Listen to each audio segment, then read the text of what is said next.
much of this is about making the Bible more accessible? You know, I think that just the idea of a CD, you know, something you pop in the car and listen to, is easier. It's not, you don't have to sit down and you know, and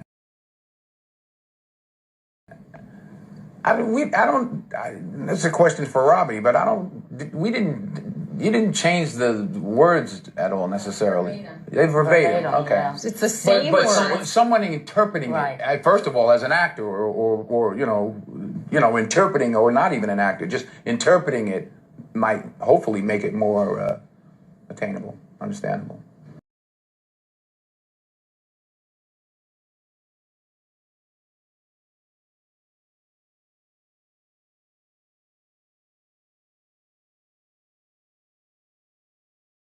Did you go to Sunday school as a kid?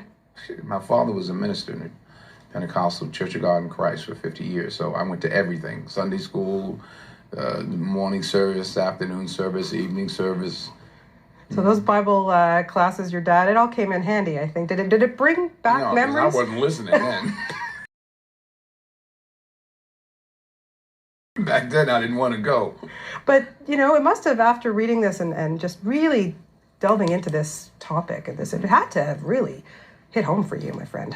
Well, it was a part of the reason I wanted to do it, you know, and a lot of it was already on the page.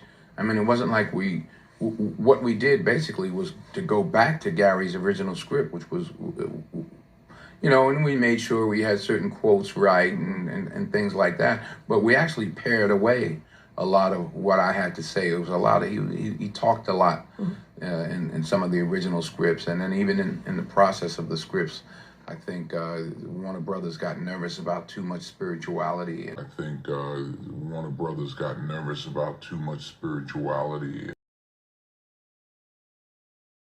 But it's more of a problem for them. They've taken our birthright. They don't want us to be them. They don't want us to be us.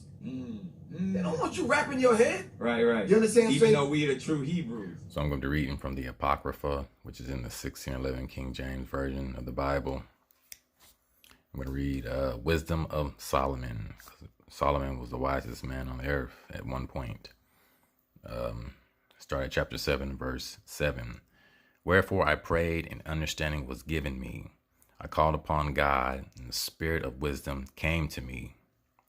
I preferred her before scepters and thrones, and esteemed riches nothing in comparison of her. And her is just a metaphor for wisdom. Okay. For she is a treasure unto man that never faileth, which they that use become the friends of God, being commended for the gifts that come from learning. Okay. Verse 22. For wisdom, which is the worker of all things, taught me, for in her is an understanding spirit, holy, one only, manifold, substile, lively, clear, undefiled, plain, not subject to hurt, loving the things that is good, quick, which cannot be leaded, ready to do good. Kind to man, steadfast, sure, free from care, having all power, overseeing all things, and going through all understanding, pure and most subtle spirits. For wisdom is more moving than any motion. She passes and goes through all things by reason of her pureness. For she, which means wisdom, is the breath of the power of God, and a pure influence flowing from the glory of the Almighty. Therefore can no defiled thing fall into her. For she is the brightness of the everlasting light, an unspotted mirror of the power of the Most High, and the image of his goodness. And being but one, she can do all things, and remaining in herself, she maketh all things new. In all ages entering into the holy souls, she maketh them friends of God and prophets. Key word, she maketh them friends of God and prophets. Okay. 28. For the Most High loveth none but him that dwelleth with wisdom. Okay. For she is more beautiful than the sun, and above all the order of the stars being compared with the light, she is found before it. Okay. So now we're at the King James Bible. Hosea 4:6, very popular. My people are destroyed for the lack of knowledge. Because you have rejected knowledge, I will also reject you from being priest for me. Because you have forgotten the law of your God, I will also forget your children. So the Most High loves knowledge. He loves wisdom. Wherefore I prayed, and understanding was given me. I called upon God, and a spirit, there has to be a spirit of wisdom, came to me. Okay. And 14, for wisdom is a treasure unto man that never faileth, which they that use become the friends of the Most High, being commended for the gifts that come from learning. So we have to learn it. This is our history, right? We have to learn it. We have to seek after the Most High's heart, like David, King David. So we know that Hollywood knows that the magical Negro is the actual Jew. As we can see, he's putting the Holy King James Bible in the book collection, and we see a history of the Jew. We know historically who the Jews or the Israelites are, according to biblical scriptures and history and secular history as well. So they know. One of the reasons I became a producer was because I was touched by the original scripts, and I knew what I wanted to do. I knew I wanted to refashion the material back to what it originally was. I think that the first version or second version that I saw wasn't the heart of what the story was really about. My son is co-producer on the film, and he was really attracted to the spiritual aspect of it. And I don't like being followed. I want to come with you. No, you don't. I hate it here. And change it. My mother thinks I'll be safer with you.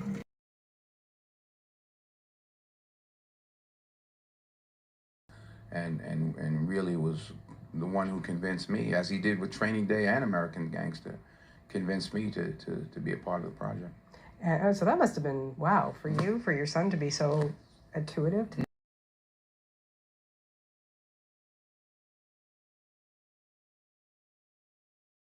These things, that's amazing. Well, he's a good producer. He's my producing partner now.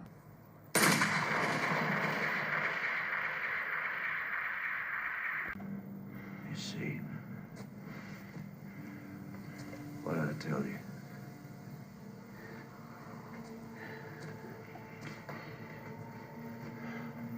He's just a man. So I'm going to be reading Wisdom of Solomon, chapter 7, 1-6. I myself also am a mortal man, like to all, and the offspring of him that was first made of the earth.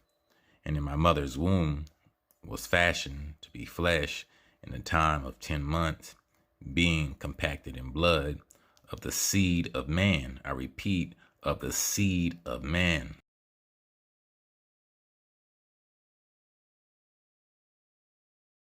The sperm or the scepter of a man, okay? And the pleasure that came with sleep or sex.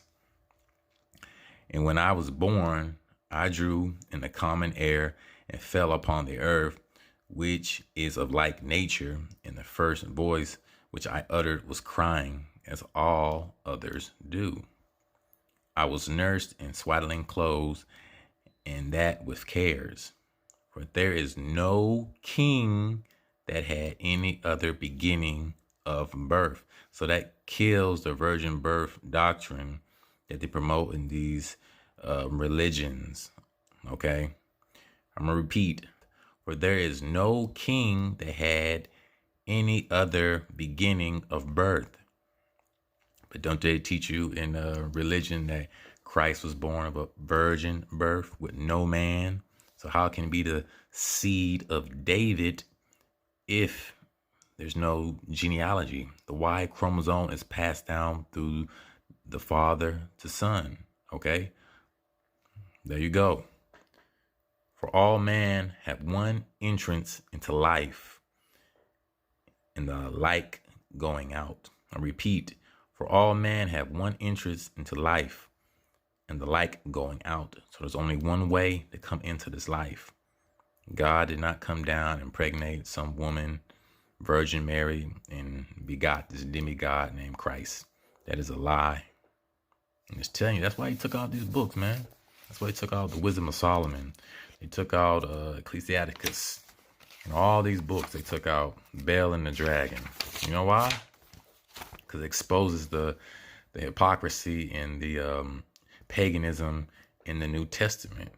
You know, there's a truth in the New Testament from a historical and secular point of view as well. But, I mean, come on. I'm going to read this again. For there is no king that had any other beginning of birth. Well, a lot of Christians like to say Christ is the King of Kings. But how can he be a king if he never had a natural birth? You see what I'm saying? For all men have one entrance into life, and the like going out. Okay? Wherefore I prayed, and understanding was given me. I called upon God, and the spirit of wisdom came to me. Okay?